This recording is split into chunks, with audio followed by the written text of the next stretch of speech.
about racism. It was about not just that the Bajorans raised this Cardassian boy to hate his own people, but on top of that, it really, I mean, I've been saying this since the beginning. I don't think people realize, but Miles O'Brien, for how much we love him, they made him a racist against Cardassians. Like, he was always like, these damn Cardies, you know what I mean? Yeah. And which was interesting because in the scene they had him face to face with the boy, and he's like, "Hey, what do you think about the Cardassians?" And he's like, well, you know."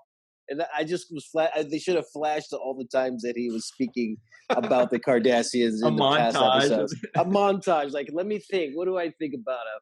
You know, or as Aaron would call it, a Hugh montage. Hugh montage. Yeah, I thought that would have been great, man. I think that.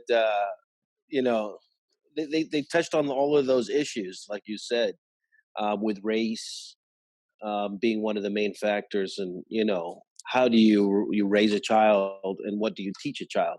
There was one line in which the Bajoran father of the boy said to Garrick and Bashir, "I'm not going to apologize for telling him the truth." I think he told that to Sisko. He says, "I'm not apologizing for telling him the truth." And that was kind of a poignant line for me because, you know, they were asking him, "What did you tell this boy? What did you tell him?" You know, to make him dislike Cardassians. And he's like, "I just told him the truth, what they really did to us." And that's kind of an interesting thing in itself, telling the truth. When do you tell the truth? Is it appropriate? You know, and how and where. And also the truth is extremely subjective. Whose truth is, right? Is that what you mean? It's kind of like if you watch these true crime dramas or anything like that, you know, like the real documentaries, like you'll notice both parties, you know, the defendant and the whatever it is, the accuser, they're both pretty much saying the same thing that happened, but just from their own point of view is a little bit different. You know, they say, "Yeah, of course I did that, you know, because she was acting like this." And she's saying, you know, "Well, of course I did that because he was acting like that," you know.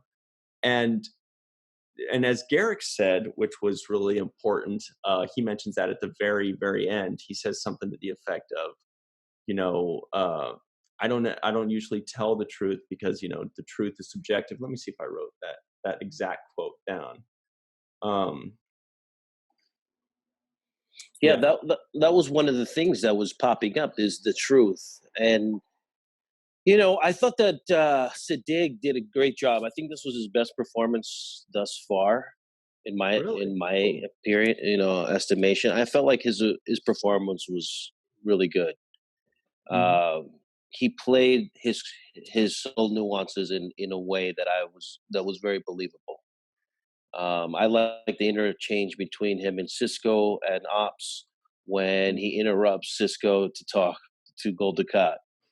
And those looks were just amazing. They gave Sisko some comedy in there, man. They did, yeah. That was really good. They gave him some comedy, exactly. He said, "No, this is the highlight of my day." That was the best line.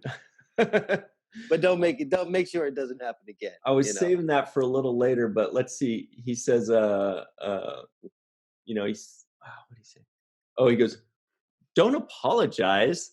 It's been the highlight of my day." Yeah. Like, he's the highlight. Sarcastic. He's so sarcastic, yeah. He made another sarcastic quip when Bashir shows up to his place at 2 a.m, and he's like, "Oh, hey, sorry to wake you up, but I just need to go and borrow a car real quick." I need a runabout. Yeah. To go to Bajor with Garrick real quick, and Sisko says, "Of course. Will one be enough?" Yeah. Will one be enough? Is there anything else I could do for you?